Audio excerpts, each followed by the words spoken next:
You're listening to the Options Insider Radio Network, the home of the Options Podcast. For more quality options programs, visit theoptionsinsider.com or search for Options Insider Radio Network in your podcast provider of choice. Listeners can also access all of our programming through our mobile app available in the iTunes and Google Play stores. Select programs are also available via live stream at mixlr.com/options-insider. That's mixlr.com/options-insider. Don't forget to follow along with your favorite programs and submit your own questions for the hosts at twitter.com/options, stocktwits.com/options, facebook.com/theoptionsinsider, or via questions at theoptionsinsider.com.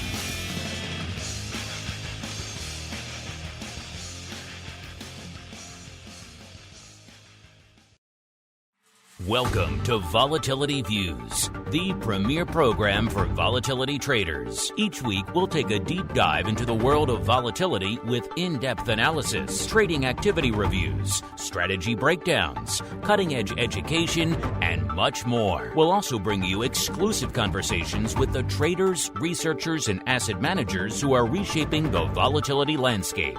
If it involves volatility, then you'll find it on Volatility Views. Volatility Views is brought to you by MIAX, one of the fastest, most efficient trading platforms in the world. MIAX is proud to bring you Spikes Volatility products. Spikes options and futures are traded on the Spikes Volatility Index, Spike, offering pinpoint accuracy, radically faster dissemination, and a highly transparent settlement auction, all for ultra-low exchange fees. It's volatility reimagined. Learn more about Spikes at miaxoptions.com/spikes. Options and futures involve risk and are not suitable for all investors. The statements made are provided for informational purposes only and should not be relied on for financial or legal advice. And now, it's time to take a deep dive into the world of volatility. It's time for Volatility Views.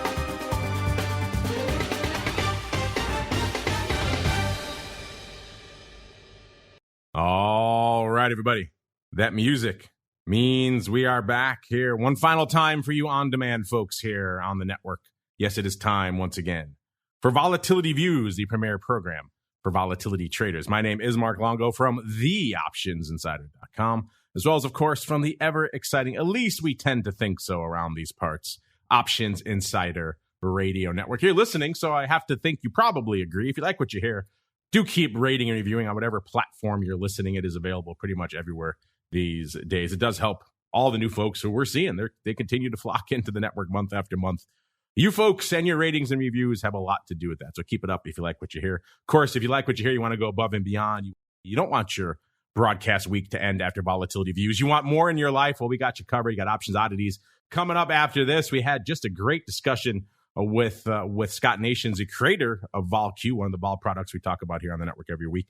That was on our Pro Q&A. You want to get access to that, to Options Oddities, to go live for this and every other show we do throughout the week. Giveaways, a whole bunch more. TheOptionsInsider.com/pro is the place to go to begin that journey to the dark side. But be warned, you'll get sucked down the rabbit hole and you won't want to come back. It's a fun time. And of course, keep those questions and comments coming. We do love to hear from all of you folks out there. And let's see who we're hearing from on the old program today. First, let's go out to the Southern Volatility Mecca, once again known as Austin, where we are joined once again by the greasiest of meatballs, Mr. Mark Sebastian from OptionPit.com. Mr. Meatball, welcome back to the program, sir. Good to see you, Mark. Glad to be here. Lots to discuss in the world of volatility. Can't wait. Lots to discuss. You can see me. Did you plant a camera in my studio again, sir? Did you do that again? We had this discussion last time. Yeah, I did. I've got a nanny cam on the Goliath that is the Option Insider. Yes. News headquarters. I always get a little nervous when you're somewhere here in the Chicagoland area because I know something shady is afoot, and I can see once again you have planted your eavesdropping devices. But we don't have to eavesdrop to bring on our next guest. He woke up bright and early for us. He is beaming in all the way from across the pond the other way, the real far pond. Yes, we're beaming out to Australia. Once again, we are joined by the Spikes father himself, Mr. Simon Ho from T3 Index, creator of a few products you may know and love, like Spikes. Mr. Simon, welcome back to the program. Sir, it has been too long. Thank you for having me, Mark. It has been a while, so my apologies for that. Well, we'll make up for it. We have a lot to talk about today, so let's get to it. It is time for the Volatility Review.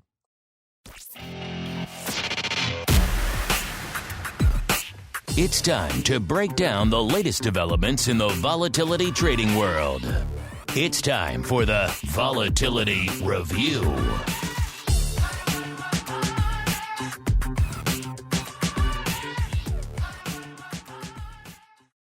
All right, everybody, welcome to the Volatility Review, the portion of the program where we break down the week that was and indeed still is from about trading and trending and analysis and unusual activity, all sorts of fun perspectives. And coming into the start of the show, we're seeing a little bit more vol back on the screen. So all those heady days of VIX and spikes below 20, they are gone. They're in the rearview mirror. I'm just kidding. But we are north of 20 again in both of those products. VIX, when we kicked off the show, 20.5. Spikes, that puts it up about 1.25 points. And spikes, when we kicked off the show, about 20.75, up about 0.75 of a point. What's driving all this vol? Well, of course, a little bit of the sell-off out there in the broad indices today. S&P off a little over 1%. The Dow a little over 0.5%. And the NASDAQ closing in on 2%, about 1.8% to the dark side. So we can't rally forever, at least today. But, of course, these markets are fickle. We're about 4240 or so right now in the S&P. There seems to be this strange attraction to the 4,300 levels. Who knows? By the end of the show, we could be rallying right back up there. You never know. These markets are crazy. That means vol, we're seeing pretty much hanging out about the same level it was this time last week. VVIX is unchanged at about a 90, exactly where it was this time last week. And the Viking, a.k.a. VSPKEX, at about a 104.5. That puts it up about 1.5 points from where it was this time last week. So a lot to unpack there. But before we get to any of that, listeners, before we dive into what's lighting up our tape from a vol perspective this week, we have to kick things off. The big news, finally, they are here, listeners. We've talked about them. I've lost track of how long now on the show. Many months for the big convexity shares spikes ETFs.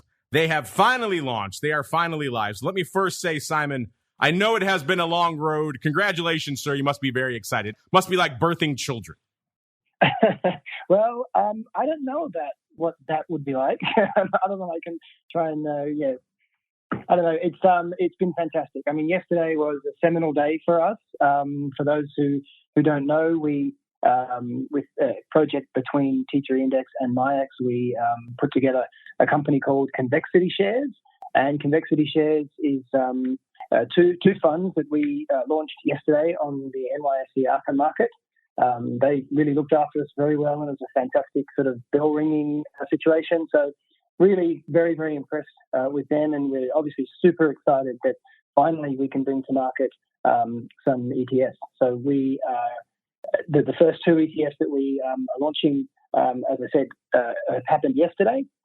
And we're very much looking forward to chatting with you and your audience about their thoughts about the index. But we're very interested.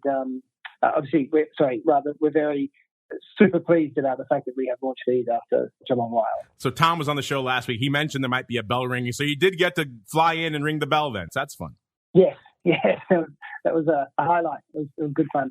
I know last time I talked to you, you said you had kind of sworn off the, 20 plus hours, whatever it is, the flight you have to do to get over here. But it sounds like they twisted your arm to come back. So this was worth doing. Absolutely, yes. It was fantastic.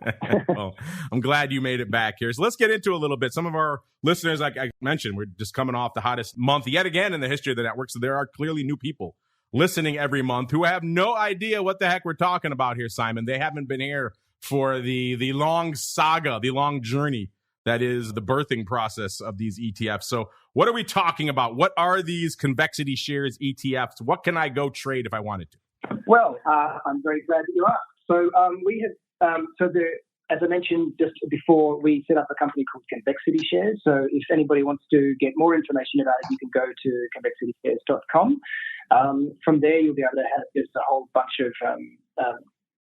collateral that you can look at, and it'll give you a lot better example or a very clear example about what it is that we're doing.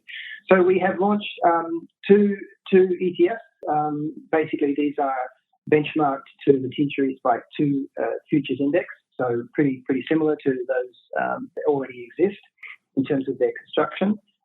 Obviously, the very big difference here is that we are using spikes as the volatility driver, as opposed to a competitor.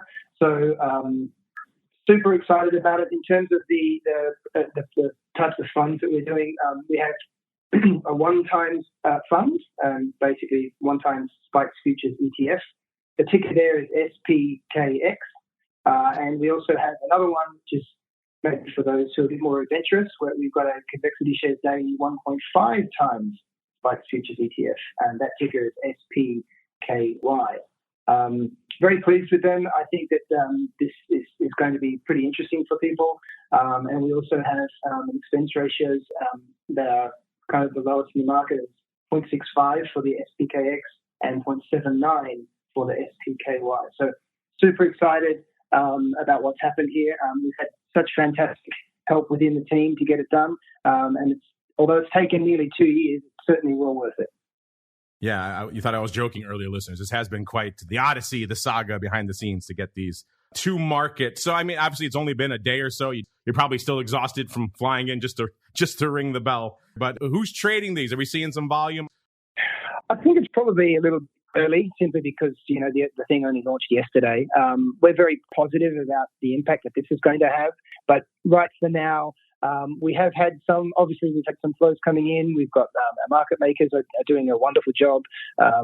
So we're very pleased with how it's gone, but I think it's going to take a little longer for us to accumulate AUM. I can already see the nicknames coming. I can already see our friend the Meatball calling one of them Spikey. We have the Viking. Now we have Spikey, Simon. So thanks for adding more nicknames to our volatility lexicon. We didn't have enough, Simon. My pleasure. Well, Mr. Meatball, I know you've been busy over there watching an interesting ball week. Have you had a chance to check out these new ETPs? And if so, what are your thoughts, sir? No, I have not, but I'm really excited to check them out. What are the symbols again? Just so for everyone in the audience, not me. Yeah, so SPKX is the one time. SPKX. Yep. All right. The second one is the SPKY. Let me take a look here. Which we will know on the program going forward as Spikey. So just prepare yourselves. I'm a big fan of Spikey, and I really like I like the way these look. Spikey. Thank you. Yeah, Spikey. I like it.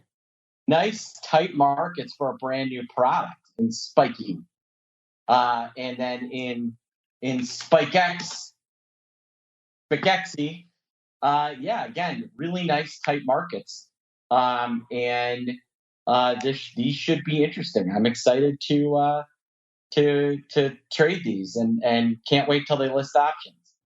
Well, Simon, you're a product guy. I'm sure you have a lot of listeners who want to know, why did you go this route? Why go the 1X and then the 1.5X for everyone's favorite Spikey? Why'd you go that route?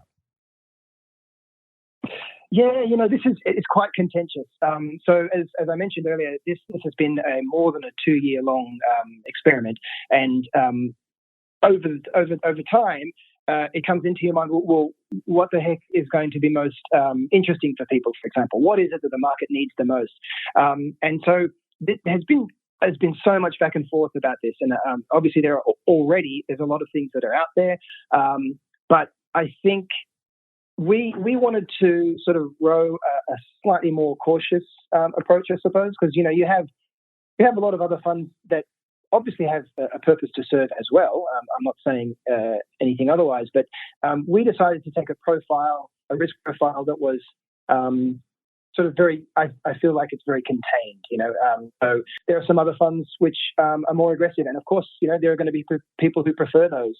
But in this case here, we are launching ETFs for the first time, and we wanted to, as I said, row that sort of more cautious route. So I'm very happy with these. I think that especially, we've got really good expense ratios and stuff. So I think this should be somewhat appealing to a big audience of volatility enthusiasts. Well, I know people have been waiting for this on the futures and options side for some time. We've said it many times on the show. There's this three-legged stool that really creates the ecosystem for these products, listeners. It's the futures, and we have those. It's the options. We have those. And the other leg that we've seen, especially in the vol space, that tends to drive a lot of paper, a lot of volume, tighten up markets, is the ETPs, and those have been missing. We finally have those now, Simon. So I think going forward, I know I'm kind of excited about what the impact these will have going forward on options volume and on the futures volume. I have to imagine, as the product guy yourself, you're somewhat optimistic yourself, Simon. I think so, yeah. I mean, we've put so much time and energy to making sure that we're making the right decisions here. And, well, all you can do now is row the boat out, and that's what we've done. But I'm pretty confident, actually. I think we put in the work that we needed to get to a point where this could be very interesting for people. And Mr. Meatball asked the $1 million question there. People always want more, Simon. You just listed the products yesterday, and people already want more. So I know our audience is going to ask, so I'm just going to head them off at the pass now. We have the ETPs. When are we going to see the options, sir? Actually, you won't have to wait too long for that. I can't sort of give you much more than that, but certainly interesting.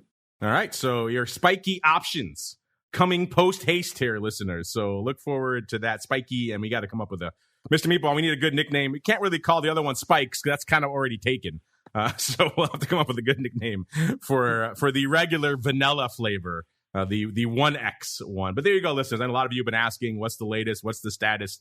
When are we going to see these? Well, you could see them right now. You could trade them in your hot little hands if you are so inclined. And if you're waiting for the options, which I know many of you are, sounds like you don't have to wait too long. You don't have to wait too long for our vol breakdown as well. Let's get into some of the action from this week. Mr. Meatball, an interesting week, kind of a crazy week. It seems like, we were hanging out below the 20 handle for most of the week in most of the major vol products. In fact, that is our question of the week. We will get to that a little bit later in the show. Outside of today being the outlier where we are back north of 20. Well, what was catching your eye out there in the vol space this week, outside of the much ballyhooed launch of Spikey? I think, and I know we're going to talk about the futures curve here in a little bit, but I was looking at SPX and SPY and how cheap near-dated straddles are, despite the fact that we've been getting really nice intraday moves. The 30-day implied is too high, but near-dated vol has been really inexpensive. And you're saying, well, Mark, what do you mean by that? Well, the straddle that expired, yesterday we settled 42.85, right? Right about there. Call it 42.85. And 42.83.74. Close enough for government work. And the PM settle at the money straddle in SPX for that strike went out way too cheap. And I'm going to give you the price here. That straddle went out for $30, $31. So they were pricing in less than 1%. And we've been seeing 1% days all the time. It's amazing, right? You go out to September, October, and implied vols in the 20s, but you get to stuff expiring today, tomorrow, Monday, and the premium sellers are just after it. So it's been kind of fascinating to kind of watch, and that's kind of been the one thing. The other piece has been the resilience of Apple and the way that has basically held up the market until now. And I know we don't do too much crypto, but boy, Bitcoin is. If you and Simon, this is maybe you can speak to this because I know you do Bitvol as well. I was talking to my lead technical analyst, and she basically said that if you want to know when momentum is shifting for the overall market, watch Bitcoin, because Bitcoin is a really good momentum leader for the S&P 500. When Bitcoin starts falling, the S&P is going to follow. When Bitcoin starts to rally, the S&P is going to rally. So she's basically pointing that Bitcoin has turned into kind of a leading indicator for the S&P. I'd love your guys' thoughts on that, but that was something that's kind of struck me when she brought it up, and then I looked, and it really does look like it does. A lot of our guests have referred to crypto these days on the Crypto Rundown program as a high beta tech allocation, and that certainly falls into that conversation of moving aggressively with the market. I know, Simon, you've been dipping your toes more into the crypto waters of late. Of course, you have BitVol and all the other indicators you have over there. I know that's been luring you slowly over there to the dark side of crypto. What do you think about this growing correlation, or the fact that perhaps, dare I say it, is crypto now the leading indicator for the S&P, sir? Oh, I guess I wouldn't go that far. I do think, though, that I think it's a very good instrument for people who want to gauge it, because I mean, as we know, I mean, we've had a crypto winter for the last several months, and the fact that it is starting to rally is quite interesting as far as I'm concerned. I mean, whether it's one leading the other or not, I'm not quite sure, but certainly the way down was driven obviously by the blowout in crypto, and so I don't see why the indicators wouldn't be doing the same here for the move upwards. So yeah, I'm kind of inclined to agree with Meatball. All right, Mr. Simon, I know you're exhausted from your trip in and the launch of Spikey and its brethren there, but aside from those, what else is catching your eye in the world of volatility this week, sir? I kind of agree with the comments that were made before. I think that volatility is probably on the low side. And so, I mean, from my point of view, I think I'm a better buyer than I am a seller at this point. Well, let's get out into the vol space, see what else is lighting it up. Let's get out to the vol products. We were just talking about some new ones. Let's get into the futures and all things going on in the vol surface. Mark, you're just talking about this. You know, people have been asking me all week about, my thoughts on market valuation and different levels and things. And I kept coming back to this. I kept coming back to the one indicator that's kind of giving me the most pause right now about where we are from a marketplace and valuation level. This is the vol surface. We're seeing some of the steepest contango we've seen in quite some time. And in the past, we've seen this shape go out to the election cycle and then taper off towards the end of the year and then fall off a cliff into the new year. So it was kind of almost a bit of a plateau around the election cycle. This is not the case. This just pretty much goes straight up from here. So this is a little bit alarming. Coming into showtime now, listeners, even though we are up today, by the way, that front portion of the curve is still down. August obviously has rolled off the board, so September is now your front contract. That is down 1 point from where it was this time last week. October rolling into our analysis window here, that's also down a point. So that front portion of that curve getting depressed a little bit more, and yet the far portion, you go out to April of next year, listeners. When we kicked off the show, we were at about a 24.25 on that front SEP contract, 28.35 when you get out to April of next year. So you're talking over 4-point premium out to the latter portion of that curve. That gives me some pause. We don't see that too often, let alone to that degree, that slope, that aggressive contango out there. So clearly there is money out there pricing in some juice beyond what we're seeing in the immediate horizon here in terms of the election. So clearly there is something else afoot. There are some other shoes waiting to drop. Mr. Meatball, you were talking about this surface this week. What is catching your eye in this aggressive contango environment, sir? I wrote about this earlier in the week on my VIX Edge blog. It is night and day between where the VIX curve is now and where it was really only a month ago. And let me see, when did I write that? I think I wrote it on Wednesday. Yeah. So we saw just some the crazy difference between where August was relative to VIX when July rolled off and where September is relative to VIX when August rolled off. So August was only trading about 2 points higher, a little over 2 points higher than the cash index when July rolled off. And when August rolled off, September was almost 4 points higher. So there is a just massive near dated contango, and then as you stated at the end of the curve, or the end of the curve is so steep, so expensive. It's really kind of fascinating to watch the move that's taken place. It is just a behemoth, that spread, and then the spread between SEP and October is wide, and then you go to October, November, that's normal, and then November on, it is super flat. This is VIX and spikes.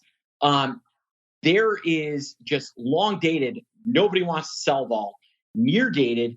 I am seeing a ton of put volume, but also we've got this massive spread. So there's not a lot of trust in that 19 VIX that we closed at yesterday. I will say that much.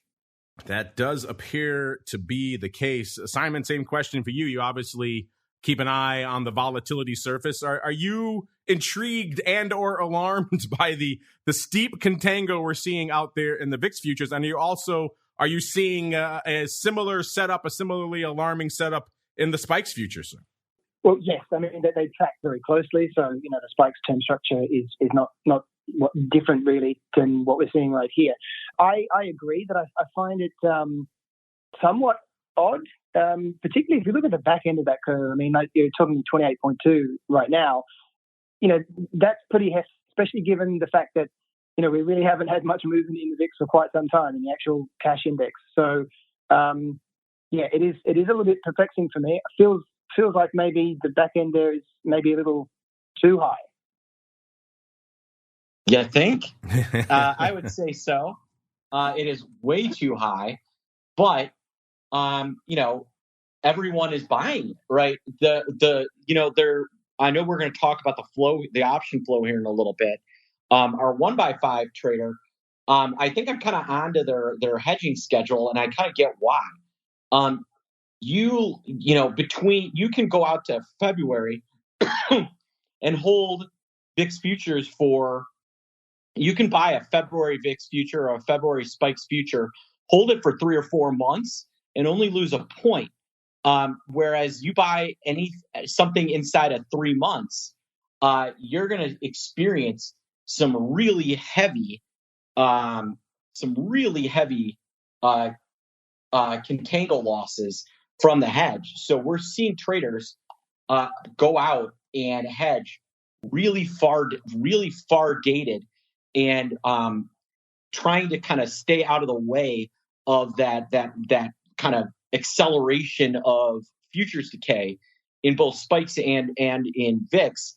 And the option flow has been following that approach as well. Mark, if I had told you, outside of context, apropos of nothing else, if I just told you, yeah, we're going to be hanging out at record or near record out of the money call open interest in VIX options, we're going to have a degree of aggressive slope of contango and a premium to the back months in VIX futures that some might argue is extremely juicy, extremely overvalued. But either way, it's extremely bid. Oh, yeah. And also, we're coming off the heels of pretty much a protracted month-long aggressive rally in the markets. One of these things is not like the other. Yeah. All those data points do not jive. We are in very, very weird times, listeners. So bear that in mind when you're out there allocating your capital. Speaking of weird times, Simon, I'm glad you're on the show today, because if not, I would have to dial you up and wake you up in the far reaches of Australia. Because I'm looking here. Let's get out to the options now, listeners. Let's start in Spike's options land. And already, the ETPs have only been out for 24 hours. We're already seeing more paper flowing in, including one, Simon, I have to just pick your brain at, because let me just break down the top 5 positions in Spikes, listeners, and you'll realize exactly why in a second. Number 1, we have the SEP 28 calls. Pretty reasonable, pretty normal strike, all things considered. Number 2 and 3 are the October 180 puts and the October 140 puts. And then we saw out here a print of yesterday. We saw the 170 Nov 160 put spread going up yesterday, Simon. So, Simon, what is going on with Spikes? What is up with these 100 plus point out of the money puts and put spreads going up, sir. Are you up to no good out there again, sir? Certainly not me. It's not at all. I'm afraid that I can't really add a whole lot to that. That is bizarre. I think bizarre is the technical term. Yeah, it looks like, listeners, we saw a put spread go up yesterday. It was the AUK 170, NOV 160. By the way, Spikes was at about 25 to 26 when these went up. Looks like they did it for, looks like $11.30. Talking all the time here on the show about extreme, obviously, out of money call prints. Very rarely do we see the flip side of that, which is the $100+ in the money put prints going up. Did you notice these this week, Mr. Meatball? I didn't, but that is weird. I'm not 100% certain why somebody is doing that. Maybe they're, was it a close? I mean, what were they doing? The spread was opening on both legs. I thought they might be rolling or something. No, they're just opening an AUK 170, NOV 160 put spread. Looks like they maybe paid $11.30 for the privilege. What? Listeners, we've been doing this show for a long time. I cannot recall seeing paper like this before. This what? is I don't. What? Exactly. My response exactly when I had to run it twice. I thought our system was broken when it showed me that earlier. I was like, that cannot be right. Go run that again, and it is right. Someone was doing that for opening business yesterday, listeners. Maybe some of our listeners are up to it. They're out there. They like to sling some spikes. Are you guys trading in the? These are, I think, definitely meet the definition of meefy, Mark. They are both beefy and meaty. The AUK puts were $144. The NOV puts were $133. That's bananas. That might be my favorite vol trade of the year. I love it. I love it on every level. It is absolutely redonkulous, and we are here for it all the time, listeners. So yes, that's what we're seeing. If you're tired of all us talking about crazy one par plus call strikes, probably going to talk about those more a little bit in VIX, then allow me to present Spikes and their 100+ in the money put spreads. I could spend the rest of the show talking about those. Instead, we'll keep on rolling, listeners, out to VIX options. For a day with a lot of red on the screen, we're not seeing a commensurate response out there on the VIX paper front. We're about exactly 250,000 contracts on the tape right now, which is a whole heck of a lot of nothing on a day when we're seeing some actual action out there in the major indices. The ADV is also reflecting that right now. VIX options ADV is actually exactly unched from where it was last week, which is strange. 427,000. It hasn't budged at all. We'll get into some of the flow in a second. First, let's break down. Let's see if we see any 100+ point in the money puts going up in VIX here. Let's start with the top positions, listeners. We are now hanging out 8 to 2 calls over puts. So it's no longer 10-0. There actually are some puts in the top 10 again, which is interesting. Let's see. It cost you 145,000 contracts to break into the top 10. That gets you to the SEP 30s. And again, if you like that one, enjoy it, because you're not going to get much else like that. The rest are, shall we say, more optimistic. Number 9, 152,000 of the SEP 75. So here we go, listeners. Number 8, $1.59 of the NOV 80s. Number 7, 160,000 of the SEP 50s. Number 6, $1.68 of the AUK 50s. Number 5 and 4 are 2 puts to be found this week. 182,000 of the October 20 puts and 187,000 for number 4 of the SEP 22 puts. So there are some puts starting to sneak in there, which makes sense. We were hanging out below 20, listeners. That is a pretty significant level, and yet only 2. And then number 3, we're back to the calls. The March 75s, 200,000 of those. Number 2, 203,000 of the AUK 75s. And taking the top spot yet again, listeners, kicking the AUK 75s to the number 2 spot. They are the NOV 70s, 230,000 of those bad boys. Let's run through the list here really quickly. We saw some paper earlier in the week. Later portion of the week, not so much, including today. Today, only 250,000 contracts on the tape. The most active contracts today, actually the SEP 22 puts, going back to those, about 45,000 of those, followed by number 2, 22,000 of the SEP 24s. Number 3, 19,000 of the SEP 24 puts. Number 4, 16,000 of the SEP 23 puts.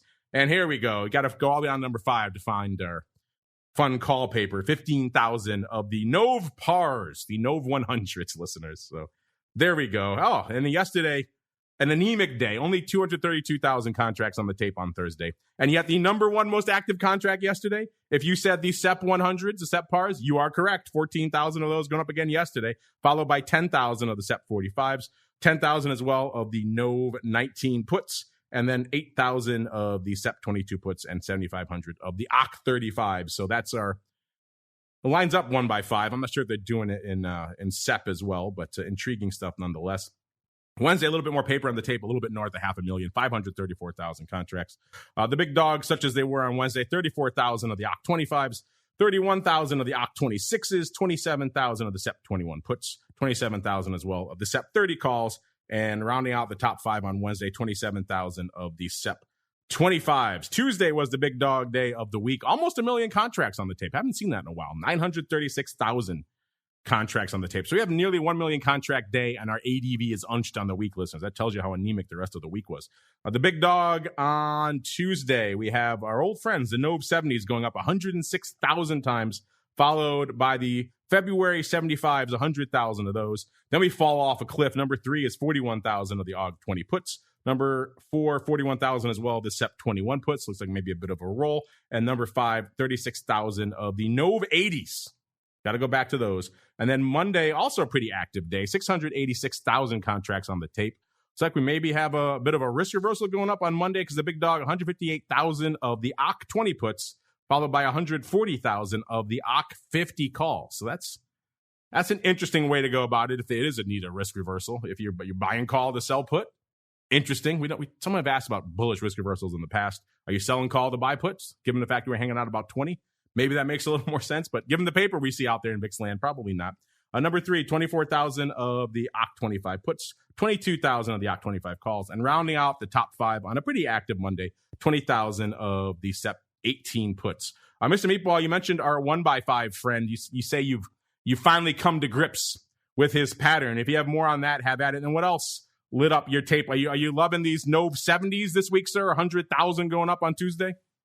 Yeah, that was against the 35 calls, I believe. That was that 1 by 5er. What this trader is doing is unloading, going out about 7 months, putting on the 1 by 5, and then when it doesn't work, we get inside and we start hitting that big slope in the curve, the trader rolls back to go back 6 months and pays a little bit for it. That has been the pattern of this trader. And, I can't disagree with the approach because obviously if we do get a full blow up, they'll be pretty happy, but they don't want to be essentially short the 35 calls with the 70s kind of not having a chance to move, or the 75s, whatever their trade is. So they're setting the duration so that those far out of the money calls maintain delta and maintain, that upside slope with the 35 calls they're selling to finance the trade. That's kind of what they're doing with this trade. Just a ton of paper. I would point out that we are seeing, the pattern is hedge long term, short the bananas out of the future near term, because all we're seeing is SEP put buyers and then long dated call buyers. That is what you see. Maybe a little OC puts too, but it's been buy the SEP 22s, buy the SEP 21s, buy the SEP 20s, buy the SEP 23s, and buy the November 70s, the December 70s, and the January, February going back. So they want long dated, way out of the money, and they want short dated puts. That has been the trade du jour just about every single day that we've been trading in volatility. Yeah, I'm looking here. You didn't happen to remember how they put up that risk reversal. I was trying to price it up while you were talking. They went up 135 by 113,000 times on Monday, the OC 20, OC 50. Of course, exactly splitting the uprights. So it's hard to intuit from a quick glance which way they put this on here. But when I calculated the futures, they sold put and bought call. Okay, that's what I thought. I thought. Yeah, because it was tied to that trade was tied to futures. I actually wrote this up on the blog. So they long a bunch of calls, short the put, and then they sold futures against the position, delta neutral. So they're essentially like, they do okay if we hang around 20, and they kill it if we blow higher. But what they don't want is a full-on vol collapse. That would be problematic for that trade. Yeah, that would be rough. We don't see a lot of bullish risk reversals, let alone tied to futures going up. I think someone asked us about that recently, and we said, we don't see them that often for a variety of reasons. But here's one going up for size. It's a week of interesting trades. You got those funky spike put spreads, and now you got a size bullish risk reversal. Simon, we haven't had you on the show in a while for obvious reasons. You've been busy launching new products, so I haven't had a chance to pick your brain as kind of a vol product guy, and also a guy who monitors the vol space, looks at the trends and the history here. We are hanging out at some rarefied air from an overall vol options open interest perspective. Every week we come on the show, it's almost laughable now. I joke about it. We had the NOV pars this week, the NOV 70s, the SEP pars, and more NOV 70s, NOV 80s. I mean, you pick your strike. North of 100, there's open interest for days. I'm curious for you, what are your thoughts on the fact that we are seeing so much of this paper going up now? It seems like every fund and their mother has awakened to the far upside of the VIX options term structure out there. And what do you think our listeners should be reading into that, if anything, sir? Yeah, it's quizzical for sure. I mean, I obviously don't watch this stuff as closely as you guys do, but it is really, obviously, as we mentioned earlier, it's not usually at a level that at this sort of level rather for that length of time. So I don't know. I guess as a counter, I suppose it feels to me like it's a little bit overdone. And so, from my point of view, gun to my head, I'd probably go short that, to be honest. I know that's not the way that everyone's going, but it seems to me like a little bit out of order. I'm not so sure, because I mean, you also talked about the fact earlier on the show, talking about crypto and how it could potentially sort of rally. If that were to happen, I think you might find that the back end of the term structure here in vol might just weaken a little. But that's a gut feel more than anything else. Sounds like we have some more research to do here on the show between the correlation, especially from a vol perspective, listeners, between crypto and the major vol products out here. There could be some interesting areas to mine there, particularly as crypto gets more liquid. You can draw more meaningful correlations there, where in the past you're kind of looking at some light volume. It was kind of hard to really read between the tea leaves there. Let's keep rolling. We're already coming up against it. We had a lot of fun stuff to talk about on the show today. Really quickly, let's do our new product friends. They're not just our friend Spikey and those are the newest additions. Prior to them joining yesterday, it was our SVIX and UVIX friends out there. SVIX, of course, the inverse product, kicking off the show is at about a 13.5, down about half a point. That's a little bit lower, I believe, now. Not much paper going up on SVIX today, not even 500 contracts, and that ADV has continued to erode down to 600. So it seems like folks, go figure, in a period where VIX is dipping below 20, are suddenly not excited by an inverse VIX ETP. And then let's go out to UVIX, which is, of course, the levered VIX product. That was about a 940 when we kicked off the show, up about 7/10 of a point from where it was this time last week. Actually seeing some paper out there today, though. This is one we've talked about. Seems like this one is catching hold with people while SVIX kind of continues to languish. It's weirdly enough, the ADV is 4,300, so it's down about 500, so that's not looking good. But today, we've already seen 12,000 contracts on the tape today. So UVIX trading up a storm today, and it's not all stuff going out today. It's actually, looks like I'm looking at it now, the big prints, there's 5,600 total. It was like 2,800 each leg of the SEP 810 put spread. That's the big trade out there today. So you're talking nearly half of that volume going up in SEP, not even a closing or a rolling type trade. So yeah, looks like people are discovering themselves a little bit of UVIX, not so much SVIX. Simon, again, you're our product guy. Haven't had a chance to talk to you in a while. I don't think we had a chance to talk to you since these products launched. What are your thoughts on SVIX, the inverse product, and UVIX, the levered product, particularly now that you have some skin in that game with a levered ETP of your own, sir? Yeah, they're totally different in terms of the order of magnitude, though, for sure. This here is certainly not for the faint-hearted, this kind of product. So, I mean, I think it certainly has a place as you can tell. I mean, so many people are interested in it, and they always have been. These products, even before 2018, were very, very popular. So it doesn't surprise me at all. Our profile doesn't jibe with this, though. I mean, we've taken a much more cautious approach than that. But certainly there is a place for this stuff, absolutely. I mean, you wouldn't see the kinds of volumes that you've got there unless people were genuinely interested in it. So long may it live. I'm disappointed, Simon, you didn't launch with the inverse spikes out of the gate, sir. You got to come out swinging. Just come out with the most contentious product you possibly can at the start of the product launch. That's how you make friends and influence the regulators out there. So, yeah, interesting stuff. Mr. Meatball, anything going on over there in your neck of the woods for your pit crazies? Looks like not so much SVIX this week. It continues to languish. With UVIX putting up some numbers there. What are your thoughts? Yeah, that product has really become really viable. Markets are tight. Option markets are tight. You can do essentially what you want in and out on that thing pretty cheaply. Not a massive bid-ask spread. It's got weeklies now. It is a pretty robust product now, and I really enjoy watching it and playing with it. And it is. Slowly, if you look at the stats, the volume has been growing there every single day, and it has been at the loss of UVXY, which it has seen its ADV, average daily volume in the ETFs, fall a little bit, while UVIX has been going up and up and up. So, pretty exciting.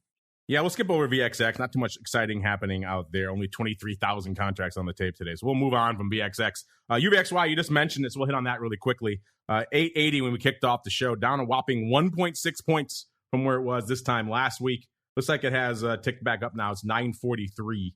So it has gained some of that back here. So maybe they don't need to reverse split yet. Maybe the market will do it before them. We'll see.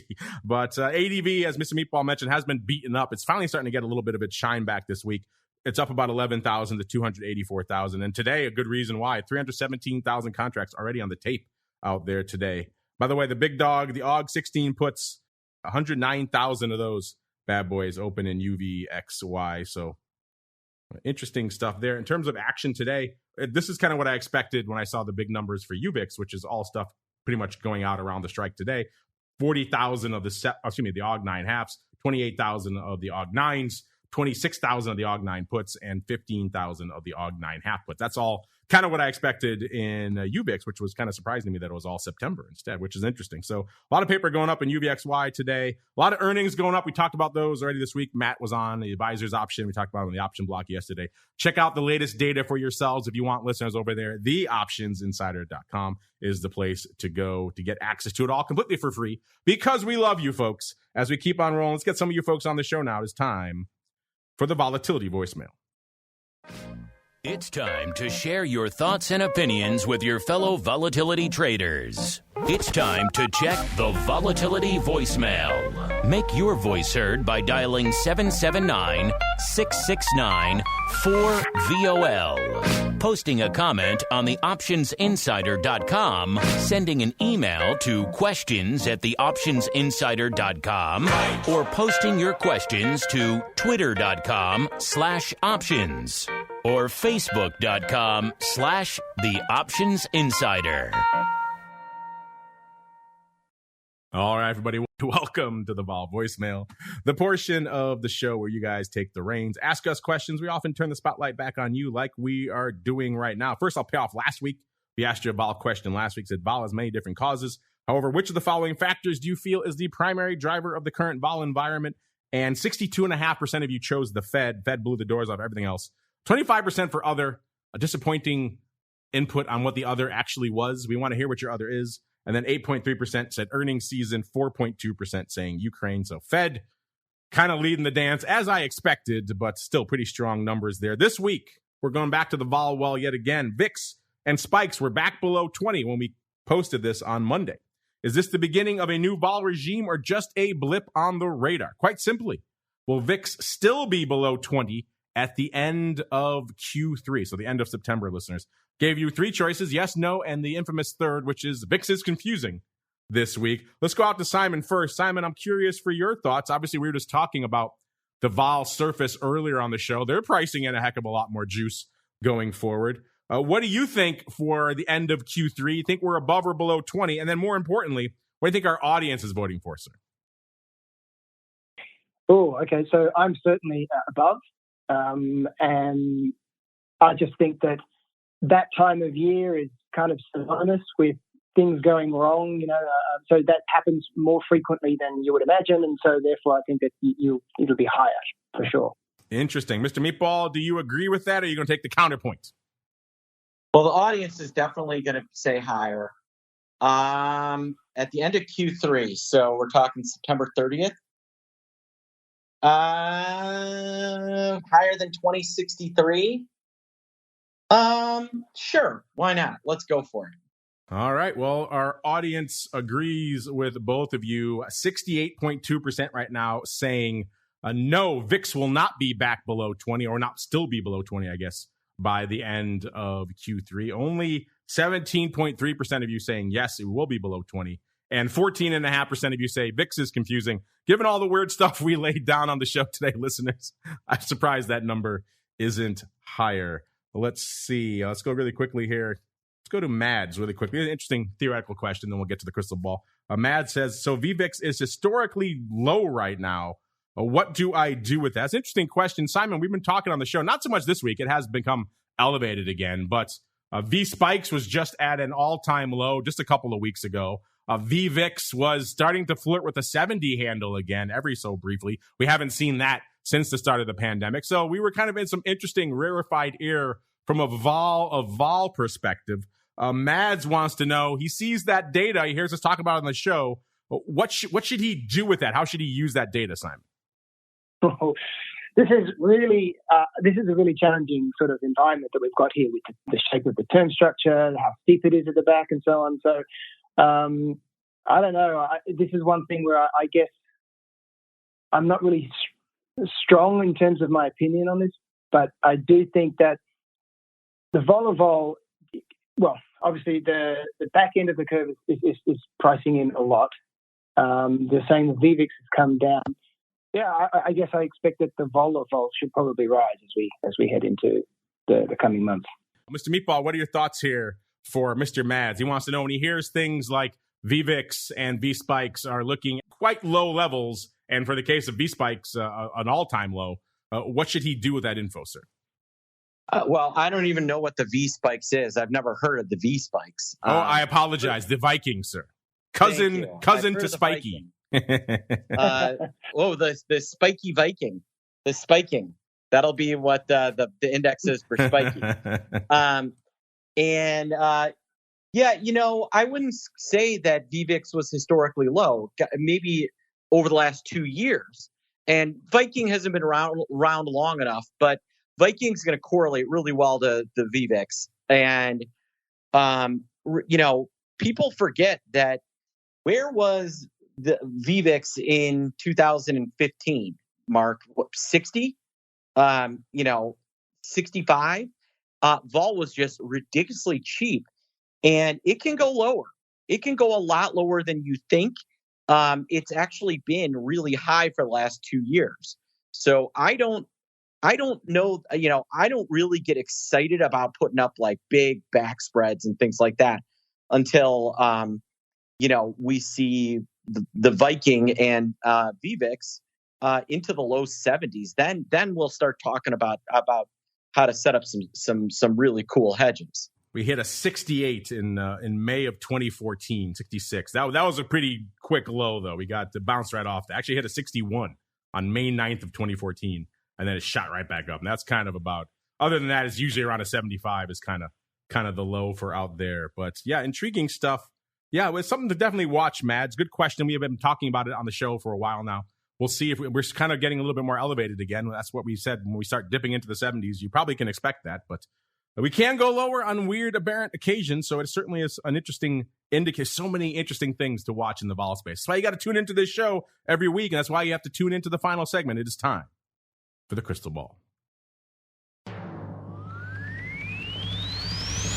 It's time to peer into the future and reveal what the volatility gods hold in store. It's time to look into the crystal ball. Wow. I'm just going to say it right now. Crystal ball, of course, welcome to the portion of the show where we try to wrestle with the vol gods. And we've been hitting a lot of bullseyes of late, listeners. It's been a good string on the show. I hit one, Meatball hit one, a couple of guests, Russell and Matt hit them. And now I'm back, listeners. We're at about a 20 3/4, pretty much exactly 2076 in VIX. Spikes at a 2104. And I was at a 2075, listeners. I am literally 0.01 away. I will give myself a winner chicken dinner for that one. You can't really, in the weird, whimsical world of vol, it is difficult to get it exactly on the dot. That's about as close as you can get. So I will give myself a bullseye. That's growing my tally on the year, listeners. It's getting good. When we count up the numbers at the end of the year, it's going to be looking good for me. Now I have to compete with the guests because the guests have gotten some bullseyes of late, and they're starting to drive that guest total higher. So 2075 for me, looking like a winner chicken dinner. Mr. Tom was at a 20. No joy for him. Mr. Meatball going palindromic as usual, 1818. An interesting historical year, not so much from a vol level this week. So yeah, wow. Bullseye for me. I'm just going to bask in that. I didn't have to claim it at the beginning of the show. I waited all the way to the end of the show like a good host, listeners. And it was right there waiting for me when the show is over. So I will take that. And it's a challenging vol year.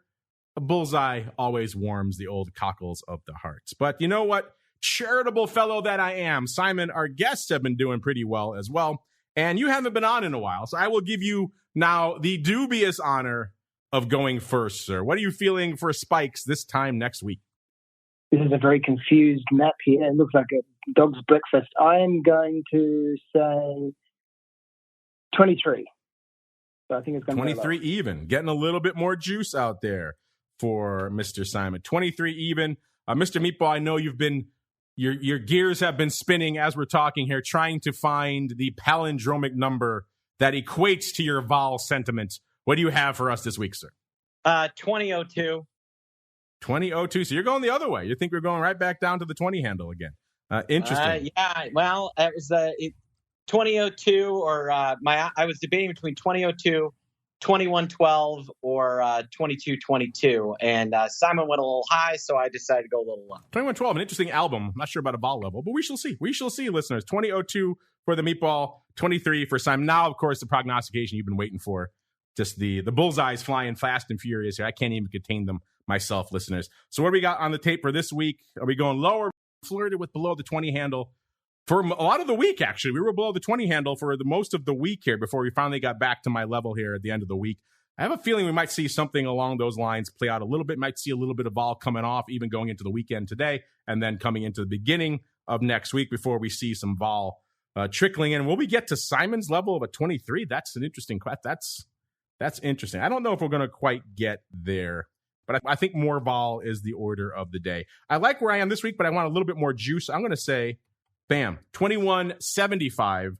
So there's our market this week, listeners. Meatball, 2002, palindromic as usual. Simon on the upside at 23. And then, of course, the Goldilocks, the bullseye, 2175.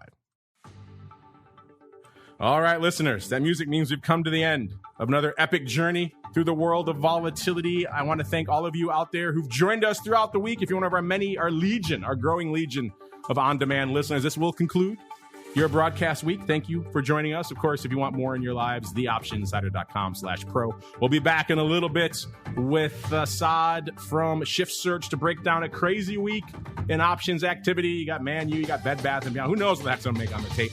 Was there weird paper afoot? Yes, there was. Theoptionsinsider.com/pro if you want to hear us break it down after this show. And Mr. Simon, I'm glad you could wake up early to join us here. Congratulations yet again on the long-delayed, much-anticipated launch of your new products. For our listeners that have been listening to this show the whole hour and they want to go learn more about Spikey and its brethren, where should they go? What should they do, sir? There's only one place to go. It's convexityshares.com. There you go. Convexityshares.com is the place to go to learn more. He hinted maybe we're going to see those options sooner rather than later. So hold off on your emails and your questions to us. hopefully we'll see them pretty soon. Also, you can check out all of Simon's other products. He does do other things, interesting things, crypto, of course, more data on spikes, VSPKEX at T3 Index. So that's T, then the number 3 index.com is the place to go to learn more about that. And Mr. Meatball, if folks want to check out, you're talking about breaking down some of the trades out there and VIX options, they want to check out your blog and everything else, where should they go? What should they do, sir? Yeah, I'm writing information on VIX and spikes and all things volatility every single day at optionpit.com. Go to optionpit.com and check out my blog, the VIX Edge, and the Pit Report. I write those every day. Worth your time. Give them a read. He spends the time writing them. You might as well read them, listeners, at optionpit.com is the place to go. We got to get on out of here. For all of you out there, join us this week. Thanks again. This will conclude your broadcast week. Have a great, safe weekend. We'll see you back here on Monday, of course, to commence our fun network programming, battling once again for the epic Sergeant Slaughter figure on the option block, all the way through to Friday, another episode of Volatility Views. Stay safe out there, everybody. Volatility Views is brought to you by MIAX, one of the fastest, most efficient trading platforms in the world. MIAX is proud to bring you Spikes Volatility products. Spikes options and futures are traded on the Spikes Volatility Index, SPIKE, offering pinpoint accuracy, radically faster dissemination, and a highly transparent settlement auction, all for ultra-low exchange fees. It's volatility reimagined. Learn more about spikes at miaxoptions.com/spikes. Options and futures involve risk and are not suitable for all investors. The statements made are provided for informational purposes only and should not be relied on for financial or legal advice.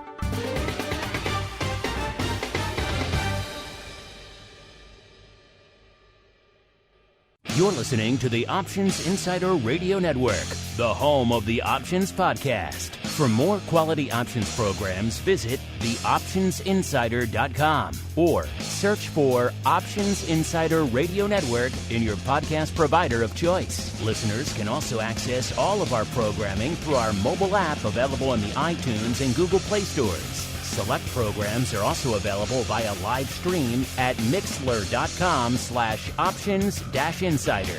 That's mixlr.com/options-insider. Don't forget to follow along with your favorite programs and submit your own questions for the hosts at twitter.com/options, stocktwits.com/options, facebook.com/theoptionsinsider, or via questions at theoptionsinsider.com.